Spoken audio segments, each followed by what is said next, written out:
and welcome back to Genesis Designs and Modelcraft, and welcome back to Chatterbox. And it's just a quick one today. I want to discuss a couple of options for the next Modelling for Beginners series, so Modelling for Beginners 2. I did briefly mention it in the wrap up for series 1 with the mosquito. Let's get the mosquito over. Here it is. They're finished, quite pristine, pretty much unweathered, basic build. As I said in also in my wrap up, I did get a little bit of light criticism for the series not really being beginner oriented enough, maybe, but I pitched it where I wanted to, so that's on me for maybe not making it clear what I was trying to achieve with the series.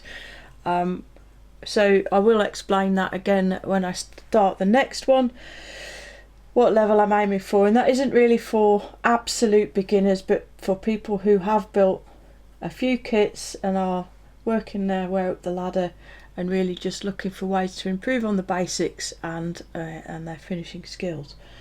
So anyway, the options then for the second iteration of Modelling for Beginners, from the comments on the video and on Facebook, I think the most common thread is weathering. Up the complexity a bit, yes, but bring in some more, I don't want to say advanced because beginners and advanced shouldn't really be in the same place, but bring in some techniques for weathering and finishing, camouflage painting, all that kind of thing. So bring the finish up a couple of notches. A few people have to photo etch. A couple of comments saying build a tank or a ship. Of course I can build tanks. Here's one I did not very long ago actually. It's an M41 Bulldog from the Tamiya kit. It is a bit dusty, so please excuse that. And I built it to represent the Holland Hund Halloween tank from World of Tanks, the console version. So it's not remotely accurate, but yeah, I mean, I can totally build tanks, but tanks aren't my main order of business. They're not my focus. I don't have the knowledge, experience, whatever else you want to say, for me to sit here and feel like a credible source of top tips for tanks. So I'm not going to do a tank or a ship, not in this context anyway. The other subject there were a couple of comments in favour of was biplanes and rigging, which I was expecting. It's a perennial modelling frustration, I think, biplanes and rigging. I enjoy biplanes and rigging actually, and I was tempted for a minute to go down the biplane road.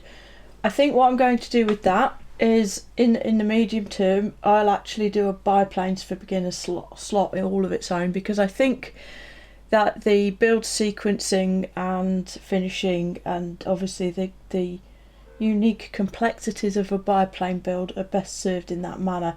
And I think for that series I'm definitely actually going to use one of the ICM 32nd scale biplane kits, because the larger size will make it easier to be able to show the various processes and what have you than trying to fiddle about with something small.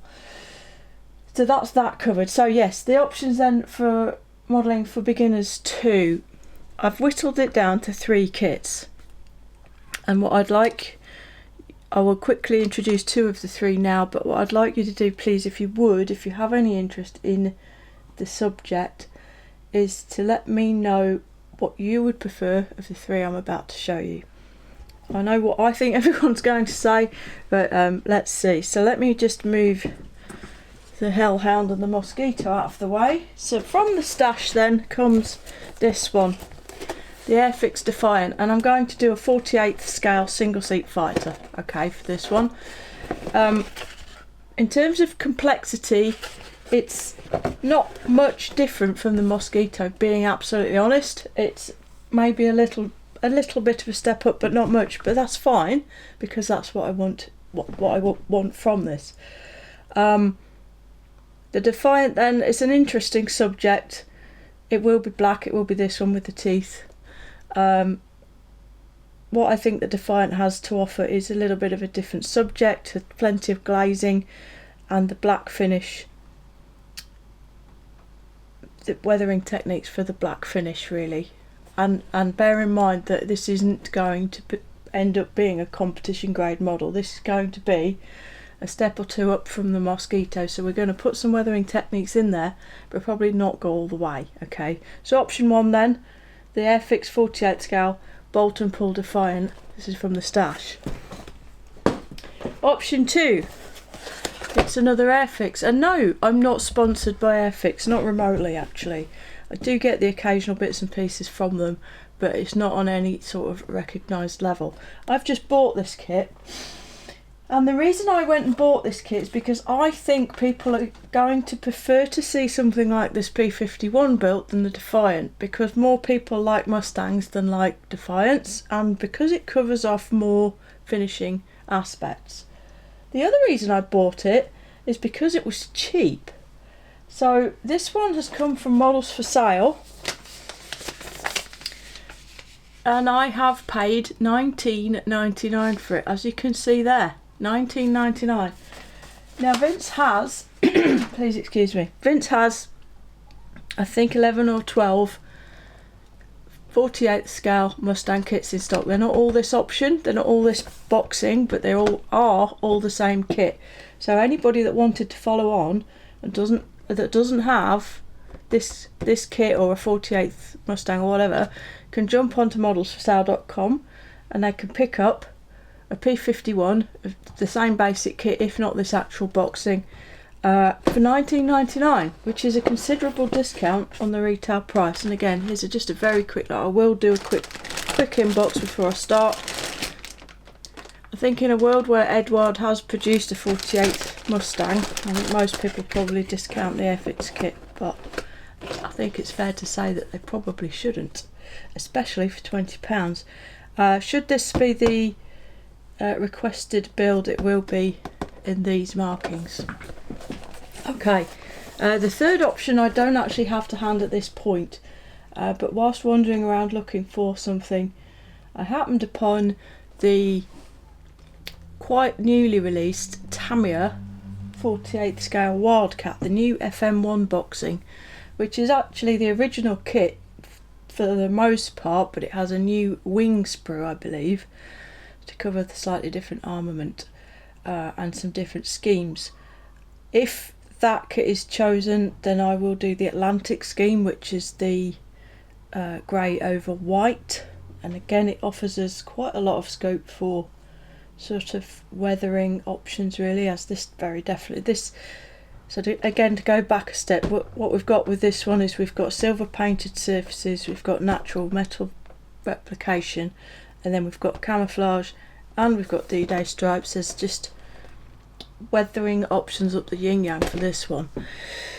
The Wildcat, yes, would be the Atlantic scheme, grey over white, but again, plenty of scope for talking about and demonstrating weathering techniques there as well. I've got Jonathan Mock looking at maybe trying to get hold of one of those for me, but push come to shove, if that's one that is voted for and he has, I will just go out and buy one. A little bit more expensive though, sort of £30 to £40 for that kit. So those are the three choices then, the Defiant, the Mustang or the Wildcat. Let me know down below. Personally, I think this is probably going to get the nod. The other question that I'd like you to answer for me is to PE or not PE. Okay, so my kind of golden formula for an intermediate ordinary quick build is something like this, a competent modern kit allied to an Edward zoom set, which essentially I'm talking about an instrument panel and seat belts and possibly some resin wheels, because wheels almost always are a weak point in injection moulded kits for some reason. Almost always. I've not looked at these yet, and they almost never have seat belts included. So please let me know also, along with your choice of build, whether or not you'd like to see that with that very small addition of a little bit of photo etched, not a lot. Cool. Okay, so that's that covered off. £20. If you wanted to follow along but don't particularly want to build a P51, there are also quite a few in the same page on the site, Spitfires and such, some of which are even cheaper, but they're all around that same price point. So here we go. If you wanted to follow along and want to buy a 48th scale fighter to do so, there are, but don't want a P51, much of what gets shown will be equally applicable to any of these.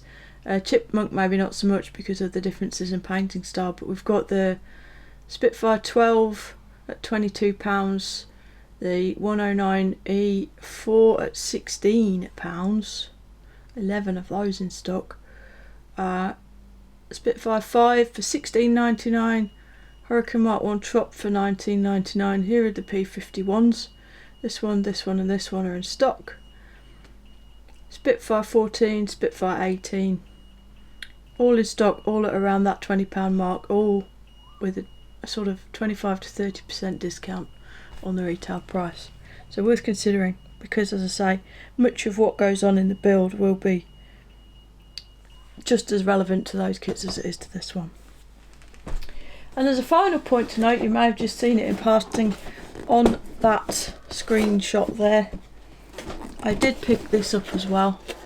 I will do a review when I get a minute. The 48 scale Mark 1 Blenheim. Now I've built both of the 72nd Blenheims, both of them from test shots actually for Airfix Model World back when they were released. They're both very nice little kits. And I finished the Mark 1 in a scheme similar to this from 30 Squadron. So I currently work for 24 Squadron, but in the past I worked for 24-30 Engineering Squadron, so I was sort of vaguely allied to 30 Squadron. So that's why I picked those markings. So that's how I'll do this, because I went and sold that model like a fool. This I got for £32.99. By far the cheapest price I've seen this particular kit for so far, and from having a quick scan through the instructions, it looks really, really nice. There's a lot going on in this pack of sprues, and I did briefly actually consider it for the next modelling for beginners build, but I think maybe it's a little bit too much of a step. But yes, Airfix bargain alert, the 48th Blenheim for £32.99. So in terms of other projects and updates coming on the channel, I have managed to secure a visit to the Buccaneers at Cotswold Airport next weekend. So I'm going to go and see those chaps and have a close look at their aircraft and get some photos and video from that to help me with my Buccaneer build to get brick building part 2 up. So part 2 for that will mostly be in the form of a video log of that day or that visit. Also upcoming quite soon will be the head-to-head comparison review between SMS and Mr. Paint acrylic lacquers for models. So that's going to be coming very, very soon. I've got the Revel acrylic paints to review, and I have various other kits dotted around, still waiting in the queue to get reviews up for you. So with all of that said then, the main point of this Chatterbox is just to get your feedback on the preferred option of builds for modelling for beginners too. I think it's the right thing to do to up the scale, to go to a single seat World War II. It won't really be any bigger than this, but it'll be a bit easier to handle, and slightly more complex build, obviously also slightly more complex finishing. Let me know what you think of those 3 options that we've already spoken about, and I will begin to cut plastic on that project within the next few weeks. I do want to say a big thank you for those of you that have stuck with me. I have taken a hit in views and what have you on the videos. They've gone down quite dramatically, probably due to my little hiatus, but things are getting back to some resemblance of normality, so the pace of my output should get back to some resemblance of normality at the same time. So again, thank you so much for sticking with me. I really do appreciate it. And with all of that said, I think it only remains for me to say, until next time, look after yourselves, look after each other, and Genesis out.